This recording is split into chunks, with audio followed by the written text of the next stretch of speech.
আব্দুল কাদের বাঁচতে চায়, মহিউদ্দিন রনিকে হুমকি দেওয়া হচ্ছে এবং মাহিন সরকার সরাসরি নির্বাচন থেকেই সরে গেছে। আসলে চলতেছে এটা কি? এটা বিরাট বড় একটা কোয়েশ্চেনের জায়গা। মাহিন সরকার হঠাৎ করে প্রেস কনফারেন্স ডেকে আবু বকর মজুমদারকে তার যে সমর্থন, সেই সমর্থন দিয়ে জামালউদ্দিন মোহাম্মদ খালিদকে বিপদে সে ওই জায়গার মধ্যে রেখে সে নিজে জিএস পদ থেকে সরে দাঁড়িয়েছে এবং তার সমর্থন আবু বকর মজুমদারের কাছে দিয়ে দিয়েছে। আসলে চলতেছে এটা কি? অন্যদিকে মহিউদ্দিন রনিকে হুমকি চলতেছে আব্দুল কাদের, সে নিজে বলে যে তিনি নির্বাচন পর্যন্ত বেঁচে থাকতে চান। মানে দেশের ডাকসু ইলেকশন, একটা ইলেকশনকে কেন্দ্র করে যদি এরকম অবস্থা ঘটে, দেশের সংসদ নির্বাচন আসলে কি হবে?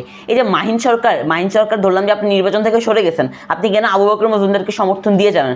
আপনি খালেদ ভাইকে কল করছেন, কল করে বলছেন যে আপনি ফ্যামিলিগত প্রেশারে আছেন, আপনার উপর মানসিকভাবে অনেক প্রেশার হচ্ছে, গ্রামে গিয়ে টর্চার করা হচ্ছে এলাকাবাসীর উপরে। খালেদ ভাইকে আপনি বলছেন, ওটা বুঝতে পারলাম যে খালেদের নিজের উপরেও তো প্রেশার আসতেছে, কিন্তু খালেদ সরে যায় নাই। বাট মাহিন সরকার কি জন্য জিএস পদ থেকে সরে দাঁড়ালো, তিনি কি জন্য নির্বাচন থেকে সরে দাঁড়ালো? এবং সব থেকে বড় প্রশ্ন, আবু বকর মজুমদারকে যেহেতু তিনি সমর্থন দিয়ে গিয়েছেন, তাহলে কি এর পিছনে আবু বকর মজুমদার নিজে জড়িত, নাকি কেউ এই মাহিন সরকারকে হুমকি ধামকি দিয়ে এরকম কাজ করিয়ে দেন আবু বকর মজুমদারকে সমর্থন দিয়ে আবু বকর মজুমদারকে ফাঁসি দিতে যাচ্ছে?